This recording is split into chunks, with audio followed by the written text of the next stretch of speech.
What is up, ladies and gentlemen? Back with the Rim Report. I'm Stephen Clark. That's Dylan Engler. Dylan, why don't you just tell the fans what we got in store for them today? I think this might be the most excited I've ever been to do an episode with you. We got the mid-season, the inaugural mid-season mock draft. We're gonna have 15 picks. I'm kind of stealing a page out of the CBS podcast. We're gonna call it the 14 and one. They call it the top 25 and one for their top 25. We're calling it the top 14 and one. So we're picking our top 15 best players going into the mid-season, I guess you could say. That's what we've been watching all year, and I think we're excited to talk about them. There's going to be a lot of differences, I think, in opinions. But the main thing is we're going to start at the bottom. So we'll start at number 15. I'll say my first guy. Actually, Steve, I'll let you go first. I'll let you say your first guy. So you'll pick number 15, and then I'll pick my number 15, and we'll just kind of go back and forth and talk. This might be a little bit of a longer episode, but it's something that I think we're both really excited to do. So, Steve, without further adu, why don't you kick it off for us? Yeah, I'll kick it off for you. Number 15. Honestly, I was thought we were only doing 14 for the lottery, but 15. I'll give you a 15. Kind of like last second here picking, but I'm thinking a big man. A lot of mock drafts are really big on Patrick Gongba right now. I'm not one of them. I'm not a fan. I think he is a role player big at best for Yeah. that Duke team. I think you kind of see, a lot of things come to him naturally just because, he's surrounded by such great players. I'm going Henry Vasar, 15. He's kind of mocked in that like late 20 right now, but I think he has some offensive skill set that a lot of other bigs just don't have. I don't think Patrick Gongba has that kind of skill set yet. Chris Senac is also in that kind of like late teen range, I think. But I like Henry Vasar. I think he has very good NBA translation skill set. A big fan of Vasar. Yeah. What I want to say about Gamba, Steve, why can't I think of the guy on Duke last year? He's just a very similar player, Common Malawach. Jeez, couldn't think of him. But you see him, this year in the NBA, he's kind of struggling a little bit, not really living up to that top 10 pick that he was able to get. I feel like Malawach clears I agree. Gongba. I agree. I'm with you on that one. Yeah, he's not he's not an athletic threat around the rim. Agreed. I also agree with that. He's just not as big either. Yeah, He's not as athletic or as big. So, yeah. my number 15, my 14 and one guy, I'm gonna go Braylon Mullins. I think this is a guy that was really highly touted out of high school. Hasn't been up to par, I guess you could say, this year. Missed some time early in the season, but I mean, this guy's high school stats kind of talk for themselves. Averaged like 36 a game as a senior, shooting 48% from three. A guy can shoot the ball. I mean, he can just shoot the cover out the ball. And I think once you get past like the 5-6 range, you're looking for more like long-term role players. And I think he's a guy that 6'6", got some length. I think he's a guy you can just kind of plug in, kind of hope in the future that he's going to, be able to shoot the ball like he can, 48% from three. Maybe that translates to 43%, 44% in the NBA, and I think that's a solid role player you can get at the 15 spot. So that's my number 15.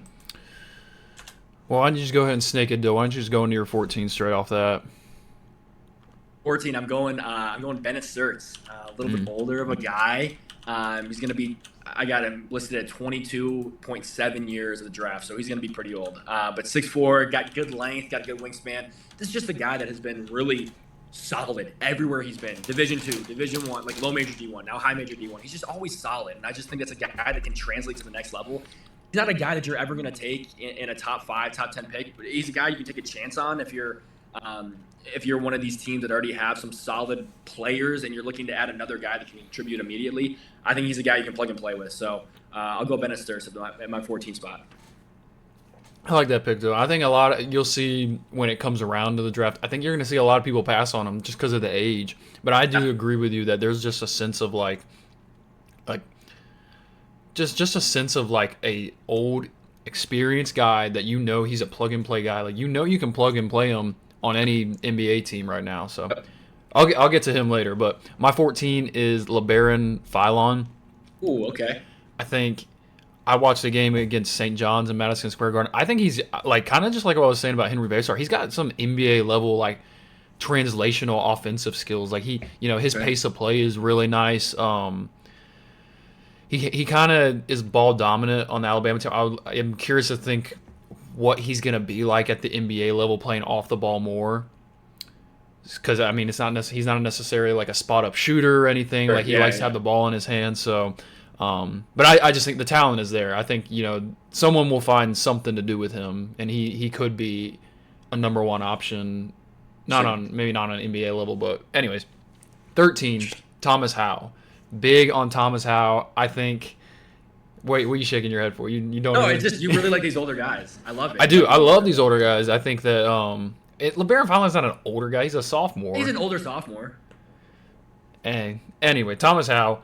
I just think there's something to say about guys who like are playing better. Like I saw, maybe I sent this to you, but like a tweet about like old guys are starting to dominate college basketball with this freshman class that just came in and stuff, and they were saying like, you know, when are we as scouts and as NBA teams looking at prospects? When are we going to start drafting guys based off like where they are, and maybe not so much being so big into like the analytics and the the measurables. Like I don't care if a dude has a 7 foot wingspan compared and he averaged 2 points a game in college. Like if he can't put it together, then like it's not worth anything. So Thomas Howe is just a guy who does everything, man. Like he can shoot the three, he plays off the ball, he can play on the ball, he plays hard. He's a very cerebral player. Like he understands the game well. So I think he could translate very well to like a stretch three, stretch four, maybe even at the NBA level. I just think these are easy guys that just like plug and play. And I mean, I know they're not going to be like talent level the same as like these freshman class, like the top, 7 guys we got. But Yeah. these are great players, and I would invest in one of these players if I was an NBA team.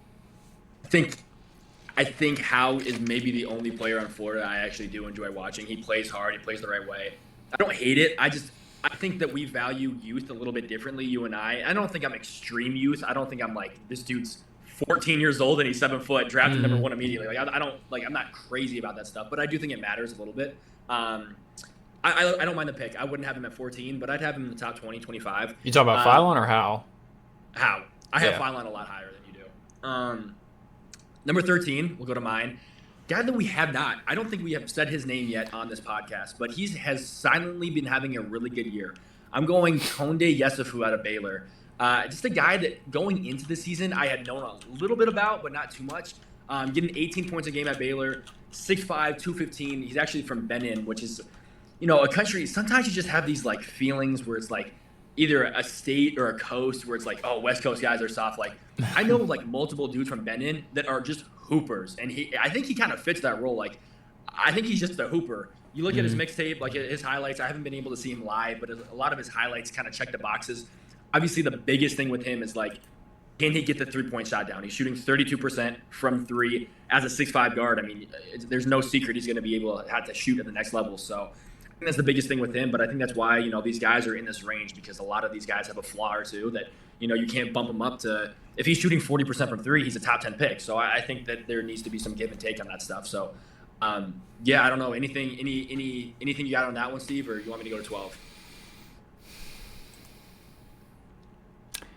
I'm gonna bite my tongue just because I don't want to speak on something I don't know. These are some of these guys like you talk about. Like I just don't really. I haven't looked too much into these guys. I know you talked about them in the preseason a lot, but I need to do my research before I can comment. So Well, go ahead and go. there might be another one right here. I think you might know this guy a little bit more, but Hannes Steinbeck I have at 12.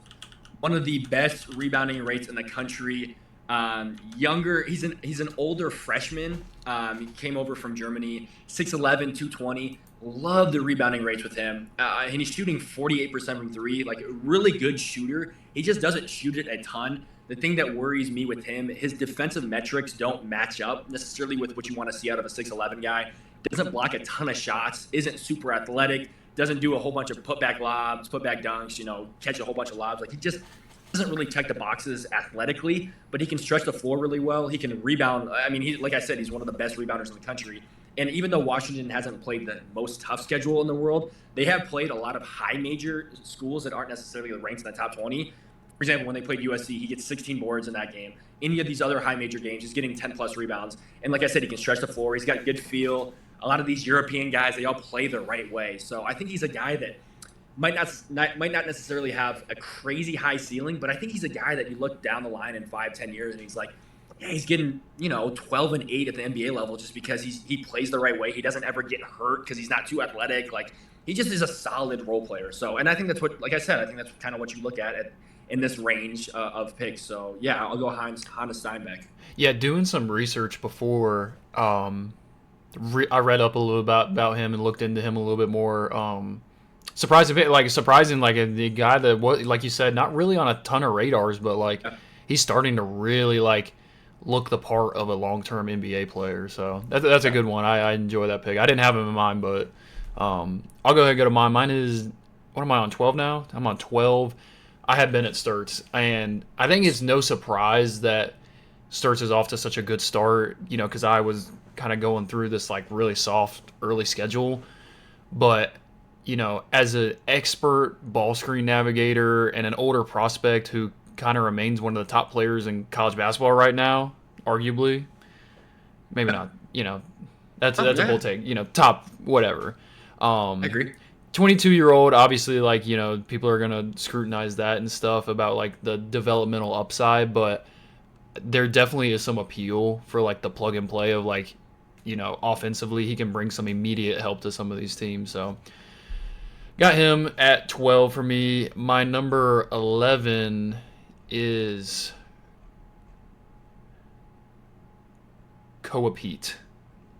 I think we kind of rode a little bit of the, great first game against Florida, upset win, and whatever. But he still left a strong impression, like with the early play, and kind of firmed up a place in the lottery, like just with his physicality and his interior impact, proving like important for Arizona. Like they need him, and there's definitely a lack of shooting range, and he's kind of undersized for a four, but if he can develop that 3 point shot, I find it very hard that he doesn't find like some type of like utility in the NBA. So I like your 12 pick. I like Bennett Sturts. Very similar range as me. Koa Pete, I think I raised my right hand. I think I was one of the guys early on, overreacted to that first game. Here's my thing with Koa Pete. If I'm going to be low on Cam Boozer, which I am, I'm going to be low on Koa Pete. They're very similar players, except Koa Pete just doesn't put up the stats that Cam Boozer has. I don't even have Koa Pete in my top 15, and I didn't even consider him, to be honest. I know wow, a lot of these publications all have him in the lottery. I just don't. So hot take. here's a hot take. Yeah, I don't know. My number 11 guy is going to be Chris Sinak Jr. out of Houston. I actually have back-to-back Houston players right here. This is another guy that, like, okay, he's 19 and a half years old at the draft. He's going to be, like, tied for the third youngest guy in the class on draft night. He's another guy, 6'11", 240, long wingspan, can guard. He's in a system where he's being used as a defender and a lob threat. I just think some of that translates, and he's like I'm saying, it's just a guy that you got to take a chance on, and if it doesn't work out, it doesn't work out. Like I think you can hang your hat on a guy that's 6'11", long, really good defensively. All of his advanced stats check the boxes. So it's like, yeah, if you miss on that one, you miss on that one. But I think he has the intangibles at the next level. And like I said, he's a young guy. He's the third youngest guy in the draft when it comes up. So I wouldn't even be surprised if he goes higher than 11. I think I'm pretty comfortable with him at 11, just because, like I said, I think there's a very high upside on him. Yeah, I mean he's projected in a lot of mock drafts to go like, kind of in that 6 to 9 range. Yeah. So that isn't surprising, but I didn't have him in mind lottery. I still think I just think there's so much more developmental growth for these guys to have and stuff. I think, again, I'm not saying like I think this will happen, but like, because it's definitely not going to happen. But like, it would be nice to see some of these guys come back for another year. Like, imagine Chris Sinak 3 years into the Houston program, especially with NIL now. Like, like he's gonna get paid the same salary, probably more, to stay in college. Yeah. Like, stay back a couple years and really like refine your game, and like you're gonna get so much more, of a focus being the number one player on your team in college rather than go to the NBA and just get stashed on a G League team or something like that. Like, that's what I imagine for him is like he goes to they got him mocked going 7 to Charlotte. Like, he's not going to go to Charlotte and be starting day one. Like he's going to be a developmental player, like you said. Like he's going to be kind of like a stash, and let's work on him. It may take like 2 or 3 years. So I just think there's I so think much more to grow from staying in college now, especially with the money. And I think the one thing I'll push back on you with that stuff is I think if the sooner you get into the NBA, the sooner you can get to that second contract. So if he stays another year in college, I think that he will make more money initially in that first year, but I That's a think good that point. second contract comes later. Yeah, Yeah. but So that's also banking on him. Like he's got to being be able to put. He's get got to there, put up I agree. numbers in those first I agree. 3 years. I agree with that. Okay, number 10, I have his teammate, Kingston Flemings. Another guy that I think has shot up the draft boards for me as of late. I don't, the one thing that I always look at with these guards is can you shoot? Can you shoot? Can you shoot? I don't like his shot mechanics at all. And I think that shot mechanics play a little bit of the part of it. He's shooting really well from three right now. And if you look at it, his like advanced stuff on just catch and shoot stuff, it's really good, which it needs to be because he's only 6'4". So he needs to be able to catch and shoot the ball. But he's playing, again, like I just trust these Kelvin Sampson guys. Although Houston hasn't had a ton of success when it comes to one and done guys, I think that I can trust Kelvin Sampson in the fact that I know he's going to lock up and guard. And at 6'4", you have to play defense. Like no matter who you are, combo guard, you got to play defense at the next level. So I think I trust Kelvin Sampson in that fact. And if you can play defense, you're 6'4", and you can catch and shoot threes, there's going to be a spot for you no matter what. And he's been showing out in these big games. So I know he's got somewhat of a dog in him. You know what I mean? So I feel pretty good with him there. He's 19 and a half at the draft. He's a younger guy. I just feel good. I feel good. I feel like it's a solid pick you can kind of hang your hat on with that stuff if you're in the 10 range. Yeah. I'm not trying. I don't want to spoil it. I'm just want to hear your opinion. Do you have Dame Sar in your lottery anymore? No. See, then that's a thing that like going into the season, I think he was like a guaranteed lottery guy. Like, hey, like he's gonna go like that 9 to 12 range maybe. Like a lot of people had him there, and man, like he's just had a disappointing season. Like he's just not played well, and now he's out of lottery. So I was wondering if you had him or not. Agreed. I'll go to mine. 10. I got Yaxel Lindenberg at 10. Again, you like these old guys. I like these old guys. I'm just thinking of a fit. Like again, mocking right now. Let's see where 10 is. 10 would be like Memphis, Oklahoma City, Portland, Chicago. Like I just think that like there's just some his all-around game and the physical tools should be good enough to land him a top 20 pick in my opinion. Like you're talking about like a 6'10", like forward 240 maybe. I don't know what 6'9", 240. Like he's kind of still a streaky outside shooter, but like he can shoot the three ball. Like he's had games where he shoots, over 50% from three. And I'm thinking in this late lottery round, I'm thinking of a plug and play kind of player, like just a plug and play front court player that, he's gonna come in day one and be able to contribute. He's not a guy that's you're gonna have to wait on. And like I said, I mean he's 23, but like I just think, when you're realistically looking at it like long term, like how many guys do you draft and expect to keep their entire lives for a 15-year NBA career? Like most guys don't last more than one contract. See, that's a really good point. So like, if you're I agree more with you in the sense of like I probably would cut it off at like 7, maybe top 7, top 8 of like those are guys like yes, like if they're a generational talent, like yeah, I might take a chance on them. But like going back to like Chris Senac, like I don't think Chris Senac is a generational type player that like I'm willing to take a chance on him. Like when I can get a guy that can, it just depends on. Again, I'd said this before we started. It's really hard to mock draft because I think it really has to do with fit. Like I think there's definitely a team that could be at 10 right now that could really benefit from a Yaxel Lindenberg. But then there's also a team that like you were saying like. Maybe a team like Oklahoma City that's just like, hey, we got tons of draft picks. We got good players now. They're not going to play. We don't need a plug-and-play player. We need a guy that we can work on. Like, that would be a situation for Chris Senac. But I'm talking about this is my top guys who are best players, in my opinion. It's fair. So I think there's something to say. I think we kind of scouts look past the fact of, like, oh, like, like, yeah, they're putting up 20 points a game and leading the number 2 team in the nation, but they're old. They're old, so I don't care. Like, Yeah. there's got to be like some like what's the word? There's got to be like some type of like worth to like playing good in college and leading a team like to wins. Like that's got to mean something. So, anyways, that's mine. Um, my number 9, Darius Acuff. Let me find my little thing on him.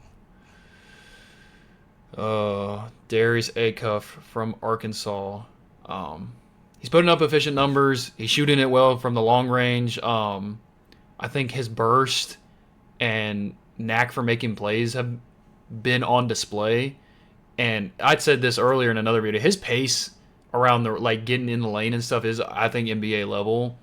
I think he kind of reminds me of like a maybe not in the same player, but in the same position as like what was that dude last year from Oklahoma that got drafted to the Pelicans? Uh, Fears. Jeremiah Fears, like kind of in that similar spot, like just a guard, like a quick guard who can score and stuff, and maybe not like a Michael Brown, Darren Peterson level, but like he's right below that. Like I think there definitely is a spot for him in late single digit lottery. Problems with Darius Acuff. I think I'm one of his biggest fans that there is, so I think he's going to be really good. I have him higher, just to spoil it, I guess. Yeah, you like Yaxel. Yaxel would kind of be on the outside looking in for me, but I would draft him in the first round 100%. I just, like I said, we just had different philosophies. I don't. There is one that's right. I don't know which one it is. Like there is one that's ultimately going to be right. It totally depends on the team. It does, for sure. It does. I agree with that. Going into somebody that kind of completely is the opposite of Yaxel in terms of like age and ceiling, I'm going Nate Ament. And I'm actually really interested to see where you have Nate Ament, just because he was mocked at like the 4 or 5 range, and he's been pretty disappointing. You can say so. But at the end of the day, 6'10". He's going to be one of the youngest guys in the draft again. Freshman out of Tennessee. Yeah, he's getting 15 a game, and the shooting splits are horrendous, like really bad, 38, 30, and 80. But I think it's one of those things where you look at the free throw percentage. He's shooting 80% from the free throw line. You take that out of a 6'10" guy, and I think you just trust the high school stats that they're gonna show up. Like I think we know it's gonna progress back to 36, 37, 38, 39% in that range. And if you get that, like again, like dude, he's a young guy that like he's struggling from shooting, but like take all the advanced stats out of the way, bro. He's getting 15 a game as a true freshman, a true 6'10" wing at Tennessee. Like that, there is validity to that 100%. And I know he's not where he needs to be, but if he shoots even his average, like he's getting 18 a game, like 19 a game, So I just think like, yeah, he's dropped for me. Like I would have initially had him 4, 5, 6 range, and now he's 9. I think I said 9. Yeah, 9. So I just trust the process. I'm going to trust the process with him. He's going to be one of these guys that are going to move throughout the year for me. The good news is the draft is not now. The draft isn't in the middle of the season. The draft is after the season. So we have another 2 or 3 or 4 months to watch him play and really prove that he can be a top 5 pick. But I think he's dropped a little bit. But I think the defensive end of the ball has been really good for him, and that's something that he's just not known for. So I'm glad with where he's at defensively. Once the offense picks up and he's at least average on the offensive end, I think I'm really happy with that pick. Already said his name. I'm pretty high on him. He is an average sophomore when it comes to age. I'm going LeBaron Philon. Really like the kid out of Link. He's just like you said, like he's just a guy that can go. Alabama's a fast-paced offense, and he's really good in that offense for them. 2-point percentage, 3-point percentage, offensive win shares. He's getting 22 points a game. Again, this is just a thing where you're just like, think the bigger picture.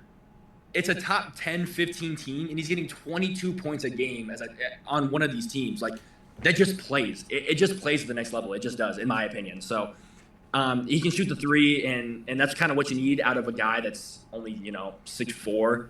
Yeah, 6'4". Wingspan isn't huge, but I mean, we're really picking and choosing on this stuff. So, 42% from 3 out of a guy that's 6'5". Needs to bring up the defense, I think, a little bit. But I'm happy with him, and I think his ceiling. I think this guy's ceiling could be really high just because of his athleticism and his ability to just shoot the ball.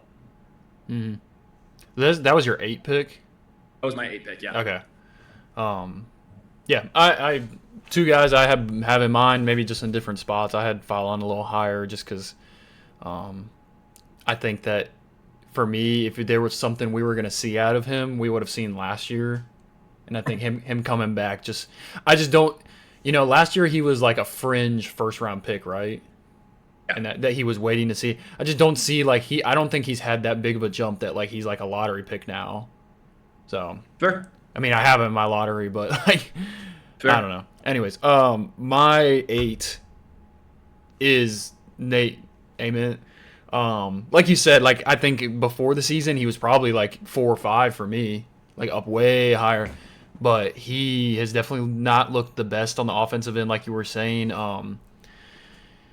His production against the lower level opponents has been, okay to start the season, and then going to Las Vegas, I don't think he had the greatest showing. 6'10", 207. I think that, like you were saying, I think this is kind of where I'm starting to get in that position of like, okay, I'm willing to take a risk on a guy who I think could have the potential of being something. I think Ament could have the potential of being a really good NBA scorer. Like, he has the body, he has the frame. Like you said, the shooting splits aren't there yet, but he has a good shot, and I think that like it could come. Like, if I don't, obviously I don't see this dude every day. I'm just watching games and stuff, but like watching him, you see the potential there, and I think that I think he definitely has an NBA style of play. So that's just my opinion. I think he could go. I think he could be a lot higher to if he has a good SEC play showing, but. Love it. 7. Ooh, this is when stuff starts to shake up, Dill. 7. I got Cam Boozer. Oh. And that's going to be a hard hitter for some. Kind of like you said with Koa Pete, like, and you didn't even have Koa Pete in your lottery, and I had him in it. Man, like killing the game, probably the best college player right now. But I just don't see how it's going to translate to the next level. I really don't. And I think that, oh man, like the mock drafts have him at 2 or 3, maybe 4. Like, he's a polished big man, but like so undersized. Like, they say they have him at 6'9". He's probably a 6'8", 6'9", like 250. Like, obviously like a really skilled offensive player, but man, he lacks like a burst of quickness and an ability to separate from defenders. Like, you see him a lot in college. Like, a lot of his basket is just like overpowering guys, and like he's very, very nifty around the rim, and he can finish through contact. But man, there's a big difference in going between some of these college bigs and then going to Anthony Davis and some of these other big men. Like, well, I watched the game against Lipscomb, and he struggled against Lipscomb in that first half. It was bad, and it's a very average D1 team. They made it look tough for him. So I think I would hesitate to say he's going to be a star at the next level. I think he's going to do fine, but if I'm drafting a top 3 or 4 pick, like I am drafting for someone who could be the potential like guy for our team, like a top 3 guy, top 2 guy maybe, and he's just not there. I just can never see a scenario where Cam Boozer will be leading a team in rebounds or leading a team in points, or I just don't see it. And hate on me if you want, I just don't see it. I agree with everything you just said about Cam Boozer. Literally everything you just said. I wish I had the balls to put him at 7. Unfortunately, I don't for right now. I think I will eventually. I think I'll get them. I think they'll grow one day, but they're not there right now. He's a little bit higher, but not as high as the guys. Some of the mock drafts that I've been seeing. Are you getting peer pressured? A little bit. I think you're getting peer pressured a little bit. He needs to be. I like that range on him. I don't have him there though, unfortunately. My number 7 guy is a guy I was really, really high on, and I thought that I had found a diamond in the rough. I guess we were 10 to 15 range with him, and I had him in my top 5. But he just has struggled a little bit. That's Mikael Brown Jr. Um, like he just, Steve. I always go back to you're gonna be anywhere from 6'5" and below. You gotta shoot the ball. You have to be able to shoot the ball. He's shooting 27% from 3 on a lot of attempts. It's not like he's not putting them up. Like he's finding a way to put these shots up. He's getting a lot of the sample size is a lot bigger now than it was the first 2, 3, 4 games. So I am really worried about his 3-point shot. It's not where I thought it was going to be, and he's struggling with that. Another thing, he's an older freshman. Like he could be a sophomore, which is just another thing that's like. Again, I kind of looked past the red flags during the season because it was like the honeymoon phase. Like I really liked him. He's an older sophomore or an older freshman. Excuse me. He could be a sophomore. So I don't love it. The positives about Mikael Brown Jr. He's a gamer. Like he can really play, and he's on a team where they're one of the best teams in the country, and he's one of the best players on one of the best teams as a freshman, getting 17 points a game. Again, there's validity to that. Number 6 pick. I'm interested to see where you have him, because it's just a guy that hasn't played a ton this year, and it's Jaden Quaintance out of Kentucky. Was on draft boards last year, came back for an extra season, transferred from Arizona State. A big body sophomore. He's a really young sophomore. He could easily be a freshman. He's going to be 18.9 years old at the draft, which is freshman level. Just a beast on the boards, can really grab a rebound, which is something that teams are always looking for. I like him more than I like Koa Pete, just because he's physical like Koa Pete is, but he's way more athletic. You're not asking him to shoot the ball. He can't shoot the ball. Let's be honest. Like he can't shoot threes. His free throw rate is really bad. We need him to pick that up. But he's just a guy that's like, okay, can I use him as a 6'10", 6'11", his wingspan, I think his wingspan 7'2", like just a bigger guy. Can I use him as a third or fourth option? I have a true point guard. I have a Trae Young. Can I have a Trae Young get downhill and throw him a lob? And then can he play defense on the other end? I think he checks those boxes. So I like Jaden Quaintance. The good thing about this is we have a lot more season to go, and we could see how he's going to continue to develop. Mark Poper really likes this guy, and I think he could be a really good piece for them. And if you look at his per 36 stuff, I know this sample size is really small. You look at his per 36 stuff, he's getting 20 and 14 a game, per 36. So I think that he is somebody to keep your eye on, and I think that there's a lot of room to grow with him. Yeah, he's only played a couple games, so we're not gonna overreact, but I definitely agree. Like I definitely think there's something there. What am I on? I'm on my number 6 now, I think. You should be on the one I just did, so number 6, yeah. My 6, Kingston Flemings. I know you had him up higher. I'm very high on him. I've seen it. You had him at 10. I got him at 6. I think that he,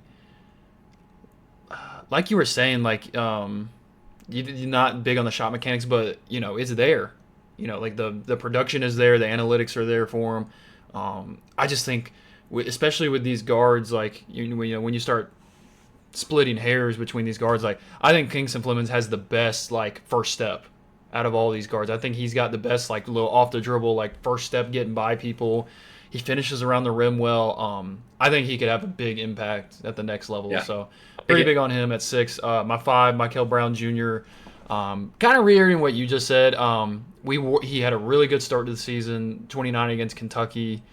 Yeah, the 3-point shooting is definitely skeptical, but what I do like is the free throw shooting percentage. I mean, he's shooting Agreed. 2 of 2, 6 of 6, 10 of 11, 12 of 14, 5 of 5, 8 of 9. Like, like the free throw shooting usually is a good indicator of how they can shoot the ball, and it's not just like they're in a slump or whatever. So he definitely is taking some ill-advised shots, too many threes, probably some bad looks, but he has started to cool off a little bit recently since that first 4 or 5 games when he was really killing it. But yeah, I'm big on him. I think like kind of just like Kingston Flemings, I think he's kind of got like that. He's just kind of got that it factor to him, honestly. Yep. Like that pick a lot. I think he could be one of the best point guards in this draft. Going to who I think will be the best true point guard in this draft. I'm going Darius Acuff. I don't know why people are so low on Acuff. I'm looking at Tankathon. They got him at like 22. Yeah, I know. I saw that too. I can't even fathom why you'd have him that low. I think this guy is a bucket. I think he can go. He's leading. He's leading this Arkansas team to one of the best records in the country, and they're one of the top 20, 25 teams in the nation. His assist to turnover rate, I think he's the best passer. You look bigger picture. I think he's the best passer in the draft. I think he can really share the ball. He doesn't turn the ball over too. That's one thing you always look for. Like maybe the assist rate isn't where it's at, where you need it to be at, but like, is he turning the ball over, making ill-advised passes? He's not. He's got one of the best assist to turnover ratios in the entire nation. He's shooting 44% from three, and he can guard. Like all of his defensive ratings, they're all average, which is fine. You can be an average defender if you are a dog on offense. Think about a Trae Young. I know Trae Young is really, really special when it comes to the offensive end. I don't think Darius Acuff projects that special on the offensive end, but I love his assist to turnover ratio. I love his three-point shooting.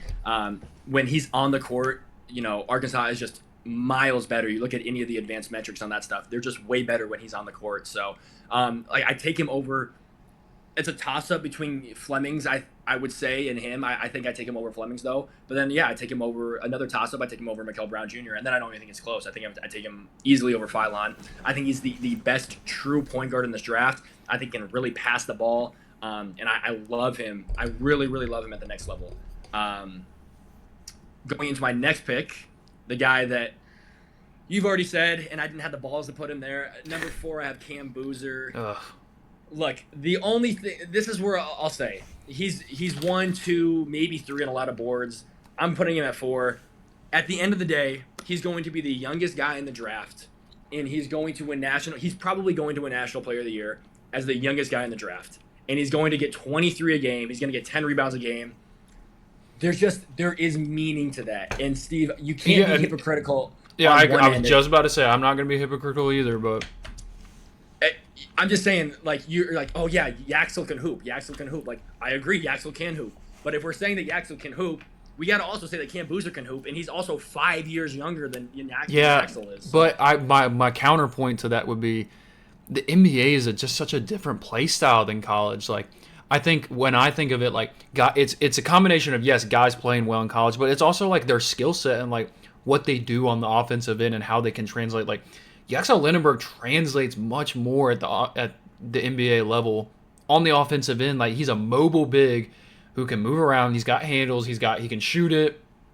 Play inside, whatever. Like, Cam Boozer is not an NBA. Like, he hasn't got that separation to do anything. I mean, it's just a different game in college, honestly. This is one of the most polarizing prospects that there is. I know. This is really hard to grade him, honestly. It's tough. And I just think I give him the benefit of the doubt because he's going to be the youngest player in the draft, and he's going to have the best season in the draft. And I just think that there's something to be said about that. So I don't think he's a number 1 pick. I don't think he's a number 2 pick. I don't even think he's probably the number 4 pick. I think I'll have him lower at the end of the season. I just have to keep him at least at 4 at this point. And like I said, I think he moves down. Mm-hmm. I just think you just gotta. I don't know. I gotta find more things to say negative about him as a season goes on. Honestly, it's kind of one of those things that we're loving to hate on him, but he really hasn't done. He really hasn't, like, because it's a lot of stuff that we look at him and we're just saying, like, oh, like, you can just tell, like, the way his athleticism, his body type, like, he's just not gonna translate the next level. But he hasn't really shown it yet. Like, I know. I'm with you. We need him to kind of. I'm with you. Whatever. Yeah. Anyways, my 4, Jaden Quaintance. Kind of like I was saying, like, I'm pretty big on him. I think, like, another guy, like you said, as my philosophy, like, more secure picks in the lower lottery, and then as you're going up, you start to take a little bit more of a chance. Like, Jaden Quaintance is definitely a guy you're taking a chance on. Like, he's not like a, like you said, he can't shoot the ball worth a lick, but he has just got, like, man, you saw he in his first game back, man, he looked like a dog out there. Mm-hmm. And people, obviously Mark Pope talks super high about him, and like, a lot of all this Kentucky fan base was, oh, wait till Jaden Quaintance is coming back. Like, we'll be a different team when he comes back. Like, I think there's a lot to say about that. So, I think he, out of my entire lottery, I think he's the most guy that has the most room to grow or drop. Like, interesting. I think by the end of SEC play, we could see him out of the lottery. I think Yeah. we could see him late lottery. I think we could see him right where I got him. I think this is Yeah. the ceiling for him. I think he could go as high as 3 in my opinion. Like you said, I mean, he's basically a freshman. He's his second year in college. Like, Anyways, my 3, Caleb Wilson. I like Caleb Wilson. Um, last 5 games, 20, 20 and 20 and 14, 20 and 11, 20 and 8, 20 and 15, 21 and 12. Like he's just putting up numbers, man. And I think similarly to Cam Boozer, they're both putting up numbers. I just like Caleb Wilson's translation more. You know, I don't think Cam Boozer is that knockdown of a shooter to translate to next level. Caleb Wilson obviously not a shooter yet. Definitely some work there, but I don't think it's a lost cause with him. Like I definitely think he could get there one day where he could be like, "Hey, you just can't leave me wide open, and I'll shoot it." So I like him. Yeah, no, I think we're gonna have the same exact top 3. My number 3 is also Caleb Wilson. I think it's just like it's as simple as this. When I see a unicorn, I'm gonna take the unicorn, and I don't care how like what the numbers are. Even though his numbers are fantastic, dude, he is 6'10" and the most freakishly athletic guy I've ever seen in my life. Like, you just don't see that, and so you Yeah. just got to draft based off of that. And I think he's gonna be really good, and he just has already proven that he can score the ball and he can rebound the ball. So I'll keep it short and sweet. I also have Caleb Wilson there, and like I said, you see a unicorn, you take the unicorn. And then my number 2 guy is Darren Peterson. I know a lot of guys have him number 1. I think I just got to see more of him, and maybe I'm just really high on AJ, obviously number 1. But Yeah. I don't know. I think he's gonna be really good, and it's another one of these things. Like you just look at Kansas with him on the court and with him on the court or off the court, on the court, off the court, whatever. He's just way like Kansas is just so much better with him on the court. So I think his biggest, I don't know, his biggest weakness maybe is he just doesn't use his body crazy, and he doesn't get to the line a lot, and he doesn't shoot the ball like crazy out of a I guess a combo guard that you want to see. So the free throw stuff is maybe a slight red flag for me, but other than that, like he's shooting 42% from 3. His off the dribble, being able to create his own shot is second to none. Love the way he can do that. He's very not as good, I would say, but very Kobe-esque in his game. He can get to his spot really easy. He's got a good mid-range. Like I said, got a good 3-ball off the dribble. Can really get to the rim and uses crafty finishes. Like I said, doesn't get fouled a ton, but when he does get to the rim, he's really good at finishing off of crafty finishes. And he can pass the ball really well, man. Like he's getting 4 assists a game, 3 assists a game, 4 assists a game for 36 as a more of a shooting guard. So there's not really a ton to dislike with him. He's one of the best defenders in the class as well.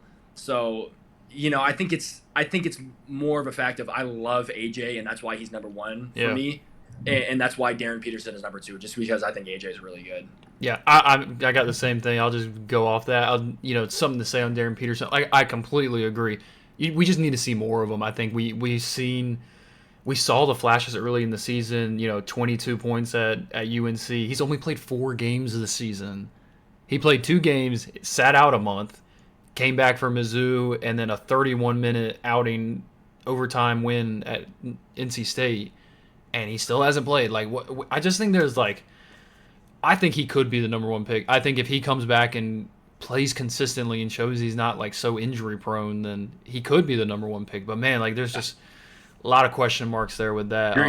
But yeah, AJ DeBanza, I don't think anyone in the country doesn't have him number 1 right now. It's kind of like what you were saying. Like there's a unicorn, like you take him. Like he is kind of like a more polished Caleb Wilson, in my opinion. Like super long, super athletic, but like, man, like just a shot creator. Like he's really nifty around the rim. He has really good spin moves around the rim, can finish well. Obviously dunks the ball crazy. Like the shot selection, I think on the perimeter is my one drawback on him. But I think he's going to be a great NBA player going forward.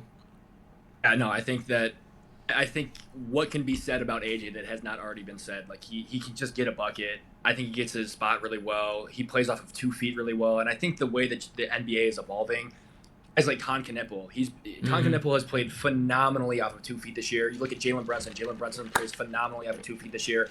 I think the NBA is starting to slowly shift to more of like simple, easy moves. Just like get to 2 feet, take 2 dribbles, get to an easy pull up, shoot the three, catch and shoot three. Yeah. Obviously, the downside with Debanza, his 3-point shot is not necessarily elite. It's fine, and he can improve on it. But you said, man, you see the unicorn, you take the unicorn, and he's been phenomenal this year, and I'm pretty happy with where he's Talking about playing off 2 feet, that's where, man, I could see his ceiling is uncapped. When you talk about playing off 2 feet, you see the success that Con Knipple has had this season, and Jalen Brunson, like you said, and they're both. Con Knipple's unathletic and a shooter, and Jalen Brunson's tiny. Like, man, Pretty just unathletic too, imagine a 6'8", 6'9" long forward who can rise up and shoot over you. Like, very, very, like, again, I hate making this comparison because I feel like people are going to flame me and say, "Oh, you're comparing him to Kevin Durant," but like kind of Kevin Durant, that's like he can rise up and shoot over anyone, and that's the thing with Kevin Durant. Like, he gets to his spot and he pulls up. Like, there's nothing you can do, and he is a knockdown shooter. I don't know if AJ will ever get to that level where he's such a knockdown shooter like that. But man, he's the kind of guy, like watching him play in college here. He gets to his spots, and people play good defense on him, and there's nothing they can do. There's nothing they can do. So, I agree. I think we have obviously extremely similar top three. I think 4 through 10 were pretty similar too. But Steve, I really, really enjoyed doing this with you. Yeah. Hopefully we could do it again. I don't know, maybe before March. We'll see. We'll see how it goes. But that was a lot of fun. Thanks for watching, guys, and please let us know if there's anything that we said that was absolutely egregious, and you can just flame us in the comments. Go ahead. We don't care. So that was fun, Steve. I appreciate it, and we'll see you in the next one. All right, see y'all.